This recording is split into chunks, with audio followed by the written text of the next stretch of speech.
লালমনিরহাটে রাস্তা সংস্কারের কয়েকদিনের মধ্যে কার্পেটিং উঠে যাওয়ার অভিযোগ। লালমনিরহাটের আদিতমারী উপজেলার বালাপুকুর থেকে দেবীরপাটগামী সড়কের সংস্কার কাজ শেষ হওয়ার কয়েকদিনের মাথায় কিছু জায়গায় কার্পেটিং উঠে যাওয়ার অভিযোগ উঠেছে। অন্যদিকে রাস্তার পাশে নির্মিত ৩১০ মিটার দীর্ঘ সুরক্ষা প্রাচীরের কিছু অংশ ভেঙে পড়েছে। সরেজমিন পরিদর্শনে কার্পেটিং উঠে যাওয়ার সত্যতা পাওয়া যায়। স্থানীয়দের অভিযোগ, রাস্তার সংস্কারের ক্ষেত্রে অনিয়ম ও নিম্নমানের পণ্য সামগ্রী ব্যবহার করেছে ঠিকাদার, যার ফলে রাস্তার বিভিন্ন জায়গায় কার্পেটিং উঠে আসছে এবং সুরক্ষা প্রাচীরের কিছু অংশ ধসে পড়ছে। তবে সংশ্লিষ্ট ঠিকাদার হয়রানি করার জন্য ষড়যন্ত্রমূলকভাবে এই কাজ করা হয়েছে বলে মন্তব্য করেছেন। জানা যায়, আদিতমারী উপজেলার সাপটিবাড়ি ইউনিয়নের বালাপুকুর থেকে দেবীরপাট সড়কটি স্থানীয় সরকার প্রকৌশল বিভাগের অধীনে পরিচালিত।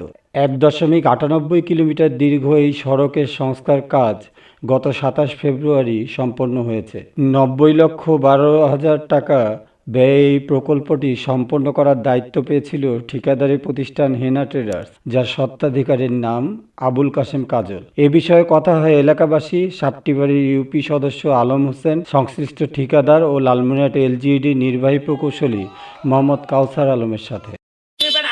রাস্তা, এই রাস্তাটা সিমেন্ট ঠিক মতো দেয় নাই। ওই যে খোয়ার উপর যে একটা রোলার হয়, সেই রোলারটা ভালোভাবে হয় নাই। এখান থেকে 18টা জায়গা দেখবেন যে কোনো ইট দেওয়া নাই। পরে নাকি ওদিকের লোকজন ধরছে, তারা নাকি চলে গেছে। এই রাস্তাটা অনেকদিন ধরে অনেক কষ্ট হয়ে আমরা আছি। আমরা চাই এটা আমাদের প্রশাসনের দৃষ্টি আকর্ষণ, এটা তদন্ত করে সুষ্ঠুভাবে নতুন করে আমাদের সংস্কার করে কাজ করে দেয়।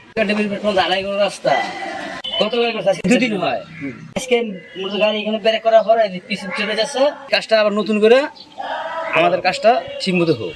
সরাসরি মাটির উপরে ইট গুলো মনে সারি সারি সাজাইতেছে, কোনো সিমেন্ট বালু মিক্সের তো কোনো কিছু নাই।